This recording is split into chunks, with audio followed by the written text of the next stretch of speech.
Hey you cunts, welcome back to my kitchen, the place where the chicken is fried and some guy died. This is another recipe that I just kind of whipped together, so I take no responsibility if you fuck it up. But you just can't keep away from the cake, can you? It's on the counter, it's staring you in the face, and you're too weak to not grab it. Well, I got something for you today. Now let's be real, this isn't gonna taste like a regular cake, and it's not something you're gonna find in a bakery, but it's a good alternative when you're trying to get that mouth pleasure besides sucking a dick, and tastes pretty damn good once you're adjusted to not eating sugar. And it still involves a lot of cheese and butter, so that should keep some of you fat asses happy. Okay, let's get started. Get yourself a fucking bowl, man. Go ahead and punch a Jew in the face and grab this whole brick of cream cheese. Make sure it's warm and soft, just like your cock. 4 stillborn chickens, 1/4 cup of powdered nut, about a half a stick of warmed cow fungus, chungus, and a splash of white guy juice. Today I'm trying out a new product. It's called Swerve. Never used it before, and it tastes a lot like sugar, like almost exactly. So I'm gonna use a 1/4 cup of this shit. You can add or subtract to this recipe. I don't give a fuck. Just let me know in the comments how it went. Now before I bust out the fucking power tools, I'm gonna kind of mush it all together a little bit and make it a little easier for my mixer.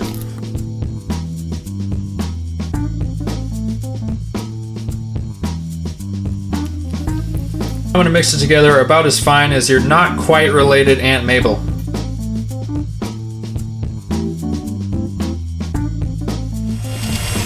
I'm going to take old Trusty here and grease this pan. Don't be afraid to grease the fuck out of it. Butter is a gift from God, and you should treat it like that. Okay, so this batter looks a little thinner than last time I made it, so if I fuck it up, sayonara, this will be my last video. So the initial plan is to put it in the oven at 350 for half an hour. At least that's what I did last time. You may want to keep an eye on the bottom of it so it doesn't brown too much. What I did last time is it started to get brown in the last 10 minutes, so I put another pan underneath it, like a steel pan, to keep the bottom from cooking too fast. Just keep an eye on it. You may have to adjust the time. So yeah. And if you're following along with this video and cooking with me, take a moment to go check out some of my other videos. The subscribe button if you want. It's good for the self-esteem of an attention-seeking whore like myself. If you're doing this shit right, you're gonna see a big rise, but it's not gonna last long because when it cools down, it's gonna shrink back down. You're looking for a nice brown on the top. Make sure you stick something small into the middle of it at the end of the time, like your penis. Comes out wet, but doesn't have batter on it, then you're good. Okay, straight out of the cat trap, oven. So it looks like the thinner batter gave me a bit more sponge and a better color. I don't have the golden brown on top like I was saying before, but it's good and bouncy. And when you put a stick in there, there's nothing coming back. So I've got actually a good sponge here. You're gonna see some cracking in it. This is actually way less cracking than it had before. And again, I'm a fucking idiot and I didn't use parchment paper, so it's gonna be a pain in the ass to get it out of here. So learn from my fucking mistakes. If you're in the same situation as me, what I usually do is kind of work around the edge with a little turner until the edges are broken free. And you can either attempt flipping it, which made my cake fall apart last time, or you can just kind of flex it inward a little bit, and that should knock it loose. If not, you might just have a couple of fucked up pieces at the beginning. If you're a retard, your cake should look a little like you. I don't even fucking know what I'm saying anymore. Okay, I'm gonna go ahead and cut myself a piece.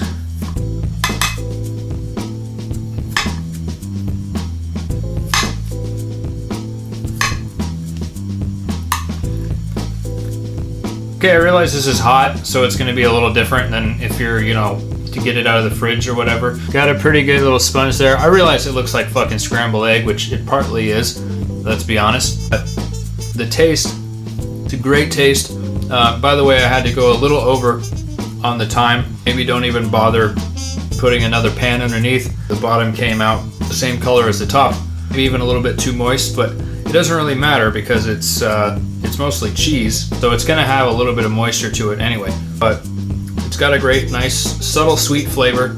It's got a little bit of that grainy almond flour taste if you're into that, if you like that. There's other flour alternatives that you can use, or if you're a sellout, you can use regular wheat flour. One thing you can try that I kind of forgot about was you can separate the eggs, heat up the egg whites to where they're really fluffy, and then fold them into the mixture. This time I didn't do that, but it came out okay, so I'm not complaining. Anyway, you cunts, if you like this video, go ahead and leave a thumbs up. Leave a comment either way telling me that you liked it, or that I'm a complete fucking sellout, garbage, piece of shit, Greek faggot. Doesn't know what the fuck he's doing. I think sometime in the near future I'm going to be trying to make a keto-friendly frosting to do this. So in the future I can make 2 of these, stack them on top of each other, ice the whole thing, and make a fucking real-ass cake that's enjoyable without the guilt. Anyway, you cunts, have a great fucking day. See you in the next one. I'm going to mix it. Now I'm going to mix it together just about as fine as your not quite. Fuck. Now I'm going to mix it together. Really? Now I'm going to mix it together. Fuck.